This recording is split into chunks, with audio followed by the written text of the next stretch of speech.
اعوذ باللہ من الشیطان الرجیم، بسم اللہ الرحمن الرحیم۔ آج کے اس پہلے پوڈ کاسٹ میں ہوں آپ کا ہوسٹ ڈاکٹر سجاد احمد، اور اسلامک ڈائنامک اسٹوڈیو سے آج ہم پہلا پوڈ کاسٹ آن ایئر کرنے جا رہے ہیں، اور ہم نے اس پہلے پوڈ کاسٹ کا جو عنوان دیا ہے وہ ہے قرآن کا سفر۔ بیسیکلی جو آئیڈیا ہے اس اسٹوڈیو کے پیچھے وہ بنیادی طور پر قرآن مجید کے ساتھ آپ کے تعلق کو مضبوط کرنا ہے۔ چونکہ رمضان کا مہینہ ہے تو ہم یہ چاہتے ہیں کہ قرآن، تقویٰ اور رمضان کا چونکہ آپس میں باہم تعلق ہے، تو اس تعلق کو مضبوط کرنے کے لیے اور اس کی مختلف ڈائمینشنز کو آپ کے سامنے رکھنے کے لیے آج ہم نے اپنے اسٹوڈیو میں ایک ایسی شخصیت کو دعوت دی ہے جن کو اللہ تعالیٰ نے بصارت سے تو محروم کر رکھا ہے، لیکن اللہ تعالیٰ نے ان کو بصیرت عطا کر رکھی ہے۔ وہ حافظ بھی ہیں، وہ نعت خوان بھی ہیں، وہ Mirpur university of science and technology کے اندر امام مسجد بھی ہیں، اور میں ان کا تعارف آپ کے سامنے پہلے پیش کروں گا۔ آپ کا نام ہے حافظ برادر اویس احمد۔ تو میں سب سے پہلے اپنے اسٹوڈیو میں اویس بھائی آپ کو خوش آمدید کہتا ہوں کہ، اور آپ کا شکریہ بھی ادا کرتا ہوں کہ آپ کو یہاں تک چل کے آنے میں جو مشقت پیش آئی، اللہ تعالیٰ اس کے بدلے آپ کو دوہرا اجر عطا کرے۔ تو ہم آپ کو اسٹوڈیو میں ویلکم کہتے ہیں۔ بہت شکریہ آپ کا، آپ نے مجھے اسٹوڈیو میں بلایا۔ اور اویس بھائی، قرآن مجید کا سفر، قرآن کا سفر آج کا ہمارا جو عنوان ہے، جی، اس عنوان سے آج ہم پہلا پروگرام آن ایئر کرنے جا رہے ہیں۔ میں کچھ سوالات آپ سے کرنا چاہوں گا اور کچھ جاننا چاہوں گا کہ قرآن مجید حفظ آپ نے کیا اللہ کی توفیق سے، جی، تو پہلے میں آپ سے یہ پوچھنا چاہوں گا کہ کیا یہ قرآن کا سفر جب آپ نے منتخب کیا تو یہ آپ کی اپنی چوائس تھی یا آپ کے والدین کی چوائس تھی؟ بیسیکلی پہلے جو میری جو پیدائش ہے وہ گاؤں کی ہے، وہاں پہ جو ہے نا یہ دوسری تعلیم ہمارے لیے کم از کم، ہم جو بصارت سے محروم ہیں ہمارے لیے نہیں ہے۔ تو میرے والد صاحب کی خواہش تھی کہ جو ہے نا میں تعلیم حاصل کروں، تو ہمارا جو گاؤں ہے کافی پسماندہ ہے، تو جس کی وجہ سے جو ہے نا وہاں پہ کافی مشکلات آئیں۔ تو پھر آہستہ آہستہ جب میں نے ہوش سنبھالا، مطلب 15-16 سال کا جب ہوا، تو پھر مجھے بھی خود لگا کہ جو ہے نا اس کام میں جو ہے نا اس قرآن پڑھنے میں سیریس ہونا چاہیے، تو میری بیسیکلی خود بھی چوائس بن گئی تھی۔ ماشاءاللہ، آپ بصارت سے محروم ہیں، پیدائشی طور پر اللہ تعالیٰ نے آپ کو اس نعمت سے محروم رکھا، اس میں بھی اللہ کی کوئی حکمت ہو سکتی ہے۔ تو بصارت سے محرومی کے ساتھ ساتھ آپ نے قرآن مجید کیسے حفظ کیا، اور اس قرآن مجید کے حفظ کے دوران کن کن مراحل سے آپ کو گزرنا پڑا، یعنی کن کن مشکلات کو فیس کرنا پڑا؟ سب سے پہلے یہ بات ہے کہ قرآن پاک جو ہے نا کلام اللہ ہے، ایک معجزہ ہے۔ اللہ تعالیٰ جسے چاہے اس دولت سے کسی کو نواز لیں۔ تو مشکلات آئیں ضرور ہیں۔ پہلے آپ کو پتہ ہے کہ یہ سی ڈیز وغیرہ نہیں ہوتی تھیں، ہمارے گاؤں میں کم از کم نہیں ہوتی تھی، تو ٹیپ ریکارڈرز ہوا کرتے تھے۔ تو شروع میں ابو سے ریکارڈ کر کے وہ سبق جو ہوتا تھا تو وہ ریکارڈنگ سن کے یاد کرتا تھا، پھر قاری صاحب کو جا کے سنانا۔ پھر اس کے بعد پھر مجھے ملا قرآن پاک کا پورا سیٹ، تو پھر اس میں پھر جو ہے نا ریوائنڈ لیفٹ کر کے جو ہے نا قرآن پاک یاد کرتا ہوتا تھا۔ اچھا صاحب، کبھی زندگی میں دوران حفظ آپ کی زندگی میں کبھی ایسا مرحلہ آیا کہ آپ کو یہ محسوس ہوا ہو کہ اب میں یہ کام نہیں کر سکتا؟ اصل میں یہ ہوا تھا کہ جب 10 پارے مکمل ہوئے تھے تو اس کے بعد جو ہے نا مجھے جو ہے نا پیٹ کی تکلیف تھی کافی، جو ہے نا کافی بیمار ہو گیا تھا۔ تو پھر یہ ہوا کہ پھر پارے بھی یاد نہیں ہوئے، تو اس کے بعد جو ہے نا سب نے یہ کہا تھا کہ جو ہے آپ کو حفظ نہیں کرنا چاہیے، آپ کر نہیں سکتے۔ تو پھر کافی مشکلات آئیں، پھر میں نے خود ہمت کی، اور جیسے عام جو قاری حفظ کرتے ہیں تو اس کی بنسبت مجھے کافی زیادہ محنت کرنی پڑی تھی، چیلنجز بھی کافی تھے، تو جس کی وجہ سے جو ہے نا مجھے کافی مشکلات پیش آئیں، لیکن بالآخر اللہ تعالیٰ نے جو ہے نا۔ آپ کو اس میں کتنا وقت لگا حفظ کے اندر؟ ٹوٹل کتنا عرصہ جو ہے اس میں آپ کو لگا؟ 2.5 سال لگے۔ 2.5 سال، ماشاءاللہ انتہائی مختصر مدت میں آپ نے قرآن حفظ کیا۔ تو کبھی ایسا ہو سکتا ہے کہ ہم لوگ، کچھ لوگ یہ کہتے ہیں کہ روزمرہ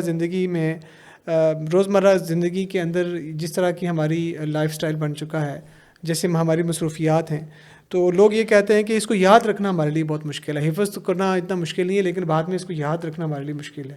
تو کیا اس بات سے آپ متفق ہیں؟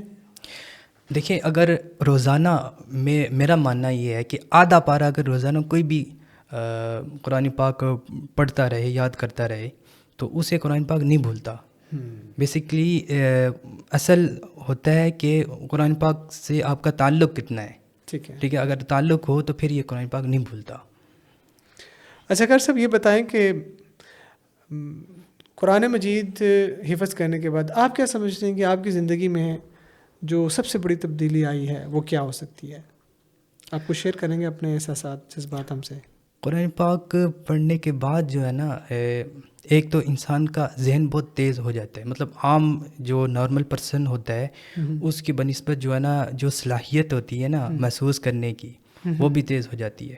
اور دوسرا یہ ہے کہ یہ قرآن جو ہے نا، جتنی اس کی قدر کریں گے نا، لوگوں کی نظر میں یہ آپ کو اٹھائے گا. اللہ اکبر. ان اللہ لا یرفع بہذا الکتاب اقواما ویضع بہ آخرین، کہ اللہ تعالیٰ اسی قرآن کے ذریعے سے بعض قوموں کو اوپر کریں گے اور بعض قوموں کو نیچے کریں گے.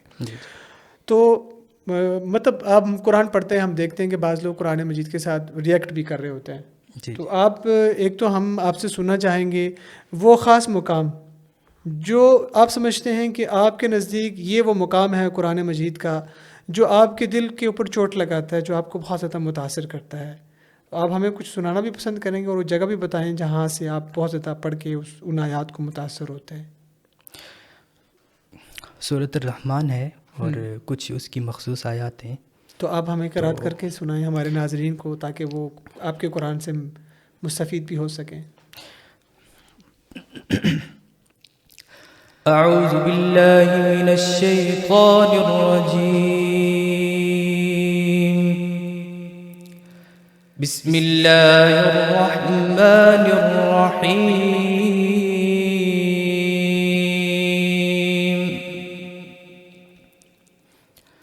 خلق الانسان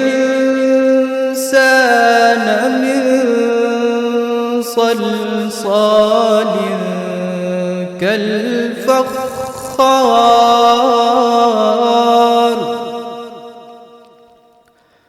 وخلق الجان من مارج من نار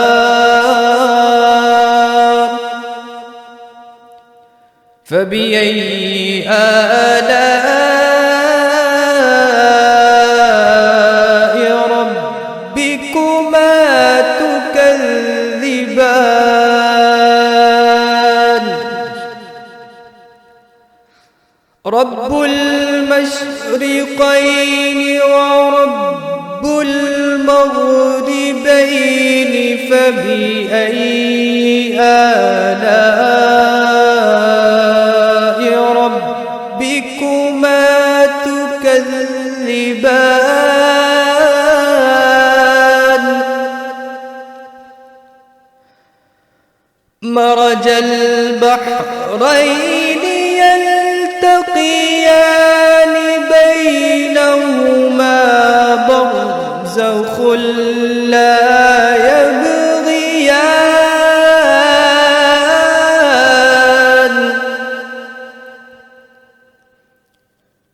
فبأي آلاء ربكما تكذبان. بارک اللہ فیکم. آپ سے ایک اور سوال ہے کہ آپ نے ماشاء اللہ بڑی عمدہ قرات ہمارے سامنے جو ہے وہ سنائی. اب میں آپ سے یہ سوال کرنا چاہوں گا کہ تراویح میں جب ہم قرآن سناتے ہیں تو ہمیں یہ محسوس ہوتا ہے کہ شاید پڑھنے والا بھی قرآن مجید کے معنی کو اس طرح سمجھ نہیں رہا اور سنانے والا بھی اس کے معنی کو اس طرح سمجھ نہیں پا رہا. تو آپ اس حوالے سے کیا اس بات سے متفق ہیں، یا اس حوالے سے آپ کیا نصیحت کرتے ہیں جب ہم تراویح کے لیے قرآن پڑھنے جائیں تو کم از کم ہمیں اتنا آئیڈیا ہونا چاہیے کہ قرآن کا کون سا حصہ پڑھا جا رہا ہے، اس کے کیا معنی اور مفاہیم ہیں؟ اصل میں قرآن پاک آیا ہی انسان کی ہدایت کے لیے. اب خالی جو عربی کا جو ہے نا، خالی جو تلاوت کا ثواب تو ہے، لیکن اصل جو مقصد قرآن کا ہے وہ اس سے ہدایت حاصل کرنا ہے. تو ظاہر ہے قرآن کے مفاہیم کا، قرآن کے معانی کا جب پڑھنے والے کو نہیں پتہ ہوگا تو پھر وہ اس کے جو ہے نا جو اسلوب میں اتار چڑھاؤ میں وہ بھی اس کا بھی پتہ نہیں چلے گا. اور ایک تو یہ، دوسرا یہ ہے کہ پیچھے جو پڑھنے والے ہیں انہیں بھی اس بات کا جو ہے نا کم از کم واقعات جو قرآن پاک میں بیان ہو رہے ہوتے ہیں ان کا پتہ ہونا چاہیے، پھر ان کو بھی لطف آئے گا.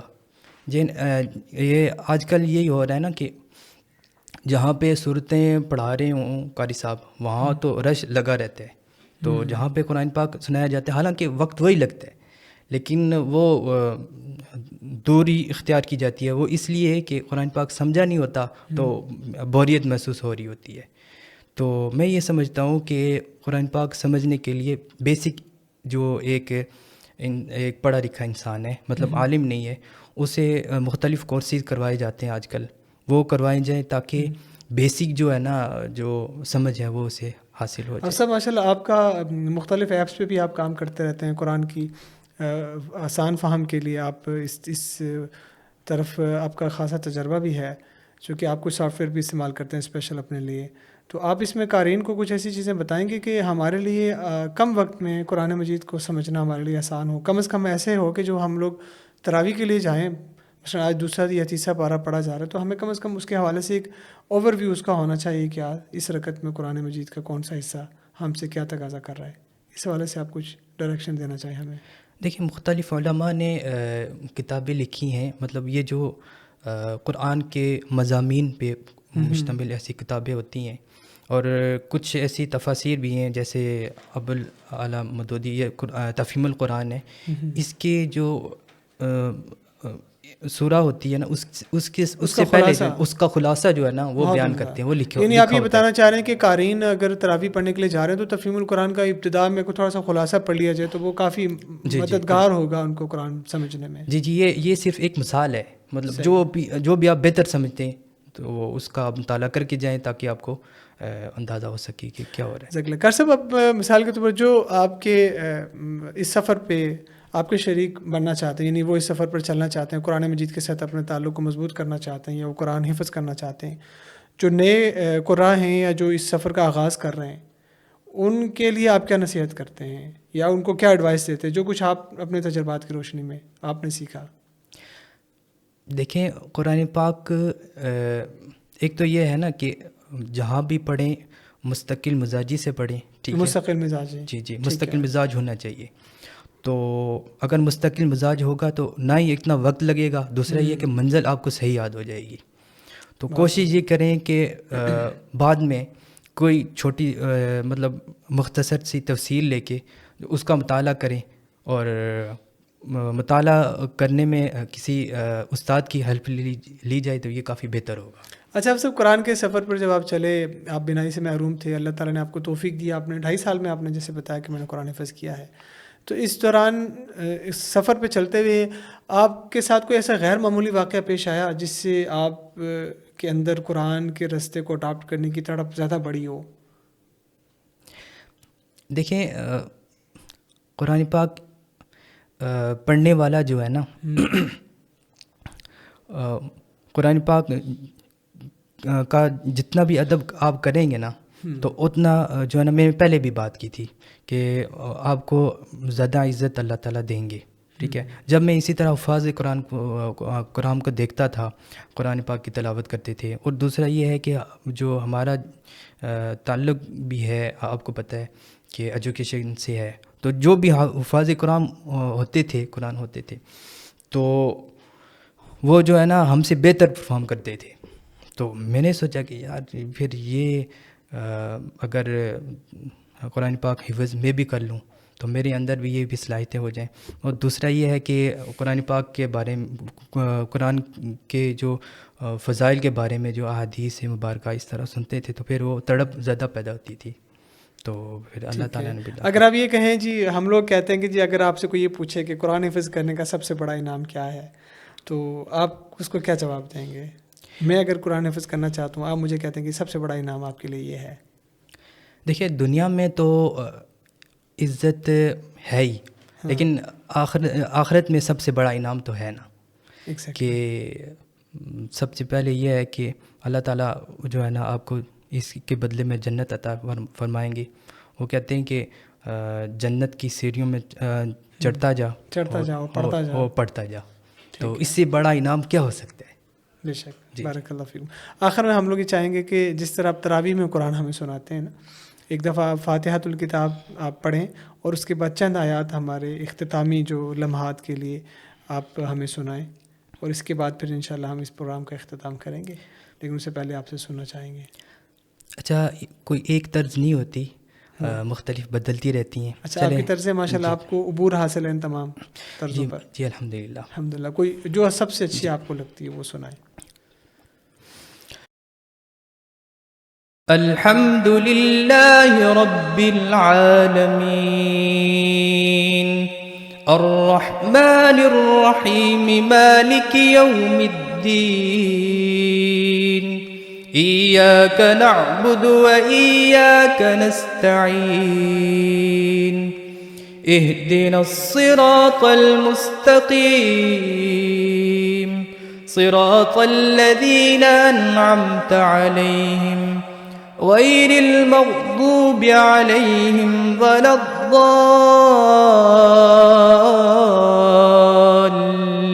الضالین. قل یا ایہا الکافرون لا اعبد ما تعبدون ولا انتم عابدون ما اعبد ولا انا عابد ما عبدتم ولا انتم عابدون ما اعبد لکم دینکم ولی دین. صدق اللہ العظیم. جزاک اللہ. حافظ صاحب، میں بہت مشکور ہوں کہ آج آپ نے ہمارے پروگرام میں تشریف لا کر کے ہمیں ہمارے ایمان کو جلا بخشی اور ہمیں قرآن کے ساتھ ایک تعلق کو مضبوط کرنے کی آپ نے ہمیں نصیحتیں کی. میں بہت مشکور ہوں کہ آپ ہمارے اسٹوڈیو میں تشریف لائے اور آپ نے بڑی خوبصورت آواز میں ہمیں قرآن سکھایا اور قرآن سے تعلق جوڑنے کی جو نصیحتیں کی، امید ہے کہ ہمارے قارئین کرام کے لیے وہ ایک مشعل راہ کا کام ادا کریں گی. ناظرین، بنیادی طور پر ہمارا اس پروگرام کا مقصد ایک تو قرآن مجید کے ساتھ آپ کے تعلق کو مضبوط کرنا تھا، اور ہم آپ کو یہ بتانا چاہتے ہیں کہ بصارت سے محروم شخص اگر قرآن مجید کو اتنی خوبصورت آواز میں پڑھ سکتا ہے، اس کو سمجھ سکتا ہے اور اس کے ساتھ ساتھ اپنی زندگی میں تبدیلی لا سکتا ہے، تو یہ ہمارے لیے جو بصارت والے لوگ ہیں ان کے لیے ایک بہت بڑی یہ لیکن دعوت فکر ہے کہ ہم اس قرآن کے ساتھ اپنے تعلق کو مضبوط کریں. ہمارا بیسک جو تھیم تھا اس پروگرام کا وہ یہ تھا کہ ہمارے میرپور آزاد کشمیر میں بڑے اچھے اچھے حفاظ کرام پائے جاتے ہیں اور شاید ہی ہمیں ان کے بارے میں اتنا علم نہ ہو. تو ایک تو ان کو منظر عام پر لانا اور ان سے استفادہ کرنا، اور دوسرا قرآن مجید کے ساتھ اپنے تعلق کو مضبوط کرنا. جیسے شروع میں ہم نے کہا کہ یہی کتاب ہے قرآن مجید جس سے اللہ تعالیٰ قوموں کو عظمتیں ہیں اور رفتیں عطا کرتے ہیں، اور اسی کتاب کے ذریعے سے ہی اللہ تعالیٰ لوگوں کو بستی میں ڈالتے ہیں. تو آئیے رمضان کے اس مہینے میں ہم عہد صمیم کریں کہ ہم اس قرآن کے ساتھ اپنے تعلق کو مضبوط کریں گے اور اس کو سمجھ کر پڑھنے کی توفیق جو ہے وہ اللہ تعالیٰ سے مانگیں گے. تو میں آپ سب کا بہت مشکور ہوں. اگلے سیشن کے ساتھ انشاءاللہ پھر ایک نئے قاری کے ساتھ اور ایک نئے مہمان کے ساتھ ہم آپ کی خدمت میں حاضر ہوں گے. تب تک کے لیے اپنے ہوسٹ ڈاکٹر سجاد احمد کو اجازت دیجیے. اللہ نگہبان.